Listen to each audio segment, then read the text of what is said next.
भूतिया हवेली की कहानी। यह कहानी एक छोटे से गांव की है जहां एक पुरानी हवेली थी। गांव के लोग उस हवेली के पास जाने से डरते थे क्योंकि कहा जाता था कि वहां भूतों का वास है। हवेली बहुत पुरानी थी। उसके दीवारों पर जाले लगे थे और खिड़कियों के शीशे टूटे हुए थे। रात में हवेली से अजीबोगरीब आवाजें आती थीं, जिससे गांव के लोग सहम जाते थे। गांव के लोग उस हवेली के बारे में कई तरह की कहानियां सुनाते थे। कहते थे कि वर्षों पहले उस हवेली में एक अमीर जमींदार रहता था। जमींदार का नाम ठाकुर साहब था और वह बहुत निर्दयी था।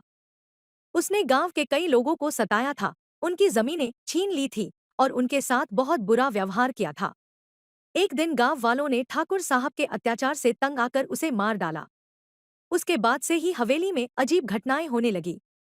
कहा जाता था कि ठाकुर साहब का आत्मा अब भी हवेली में भटकता है और वहां आने वाले किसी भी इंसान को नुकसान पहुंचाता है।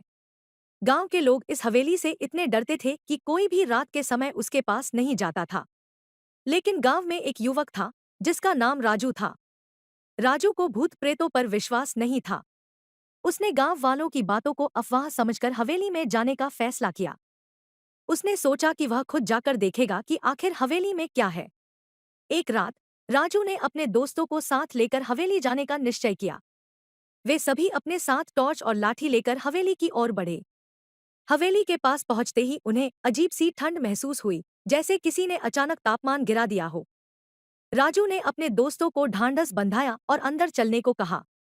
जैसे ही वे हवेली के अंदर पहुंचे, अचानक दरवाजे खुद ब खुद बंद हो गए। सभी घबरा गए, लेकिन राजू ने कहा कि यह सिर्फ हवा का असर हो सकता है। वे धीरे धीरे हवेली के अंदर आगे बढ़ते रहे। हवेली के अंदर हर तरफ धूल और जाले थे। अचानक एक कमरे से किसी के हंसने की आवाज आई। यह सुनकर सभी के होश उड़ गए। राजू ने हिम्मत दिखाते हुए आवाज की दिशा में कदम बढ़ाए। कमरे के दरवाजे के पास पहुंचते ही दरवाजा खुद ही खुल गया। अंदर का दृश्य देखकर सभी के रोंगटे खड़े हो गए। कमरे के बीचों बीच एक आदमी खड़ा था, जिसका चेहरा भयानक था और आंखें लाल थीं।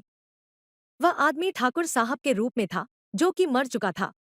वह जोर जोर से हंस रहा था और कह रहा था, तुम सबको यहाँ नहीं आना चाहिए था। अब तुम सब मेरी कैद में हो। राजू और उसके दोस्त यह देखकर डर के मारे कांपने लगे। उन्हें समझ नहीं आ रहा था कि अब क्या करें। तभी राजू ने एक दीपक जलता हुआ देखा जो कमरे के कोने में रखा था। उसे याद आया कि गांव के बड़े बुजुर्ग कहते थे कि अगर हवेली के अंदर रखे दीपक को बुझा दिया जाए तो ठाकुर साहब की आत्मा हमेशा के लिए मुक्त हो जाएगी। राजू ने तुरंत दीपक की ओर दौड़ लगाई और उसे बुझा दिया। दीपक बुझते ही हवेली की सारी डरावनी चीजें गायब हो गईं। दरवाजे फिर से खुल गए और हवेली में रोशनी फैल गई। राजू और उसके दोस्तों ने तुरंत वहां से भागकर अपनी जान बचाई।